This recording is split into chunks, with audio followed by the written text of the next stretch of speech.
नमस्कार.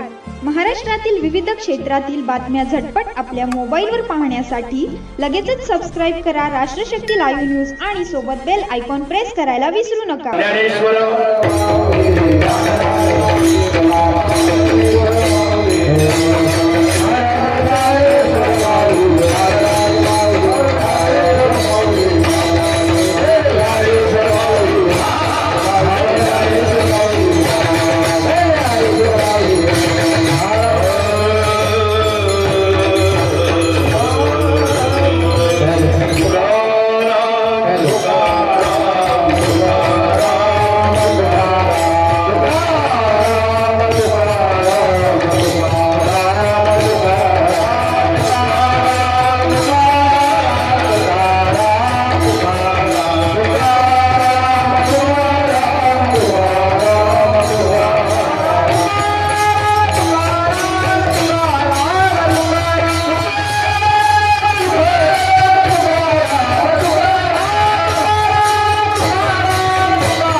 दोन्ही बाजूने यांनी कूलर लावले तर फॅन हे करणार वारं चाललं येतंय.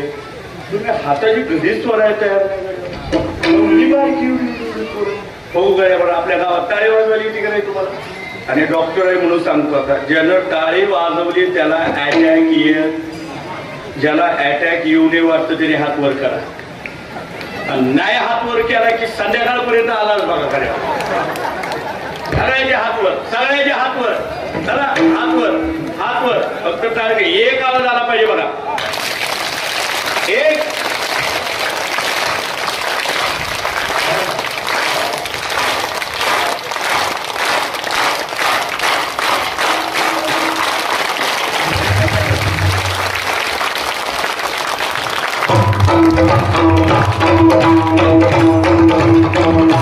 याचा अर्थ सगळ्यांना टाळ्या वाजवायला येतात. मग काय कुणी सांगितलंय का तुम्हाला टाळी वाजवू नये करू नये? आपल्या गावचं वैभव त्या बघा, त्या शूटिंगवाल्यानं सगळं वैभव रेकॉर्ड करायचं ठरवलंय. आपल्या गावचं वैभव सगळ्या महाराष्ट्रभर पोहोचतंय. आपल्या वठारचं वैभव तुम्हाला वाटतं का असं पडीक दिसावं, दरिद्री दिसावं? वाटत असलं तर माझं काय म्हणणं नाही. लांबनं येऊन आम्हाला जर वाटतं आपल्या गावचं वैभव वाढावं की गावाची माणसं आहे, तुम्हाला वाटतं का नाही? वाटतं ना? एकदा जोरात हात वर करायचं सगळ्यांनी. आणि ज्यांनी जोरात टाळी वाजवत त्याला लवकर मुख्यमंत्र्याचा हप्ता बहिणीचा जमा होईल. आणि तुम्ही काळजी करा, यांना किती दिवस मिळणार आपल्याला बी मिळावा म्हणून तुम्ही वाजवायचं. एकदा मोठ्या प्रेमानं भजन करायचं.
दिवसात माणसानं स्वतःवर प्रेम करायला शिकलं पाहिजे.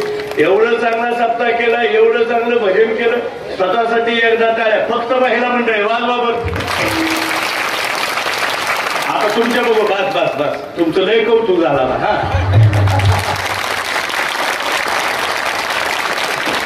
गडी गडी समजतो का? गडी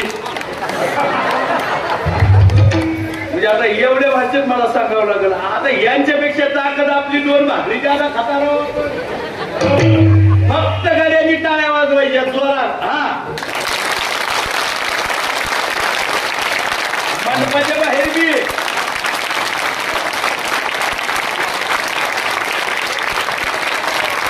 चालू तुमची. आता बास तुमच्या दोघं मिळून. बास. वा वा वा वा. टाळ्या कुणासाठी होत्या माहितीये का? त्या बाल लेकरासाठी होत्या. आमच्या या लेकरा एवढी एवढी लेकरायची दादा, एवढ्या उन्हात आपल्यासमोर 8 दिवस झाले ही टाळी घेऊन उभा आहे दादा. मग असं याच्याकडे बघितलं वाटतं का नाही? माय असं एकच असं पण लेकरू असलं असं वाटतं का नाही? नाहीतर आपली 4 झाली, एक बी सध्या काही घरी जेवायला सापडलं ना काय करायचं? एक असावं पण असं असावं गड्यावर. मग असं जर लेकरू व्हावं वाटत असेल तर आपल्या हरिभक्तीपरायण रामेश्वर महाराज यांचं श्री विठ्ठल वारकरी गुरुकुल श्री क्षेत्र पंढरपूर येथे वारकरी शिक्षण आपल्याला हे भेटतंय. हे मोफत पद्धतीचं आहे. याच्यामध्ये सगळ्या पद्धतीच्या आहेत. काही फक्त राहण्याची व्यवस्थेचं आणि जेवण्याची काय असेल ते फी तुमच्याकडून घेतील. त्यांच्याशी महाराजांशी संपर्क साधा आणि या असणाऱ्या संस्थेच्या माध्यमातून विद्यार्थी घडवण्याचं, वारकरी संस्कार घडवण्याचं काम यांच्याकडून घडतंय. त्यातही आपला सहभाग असावा.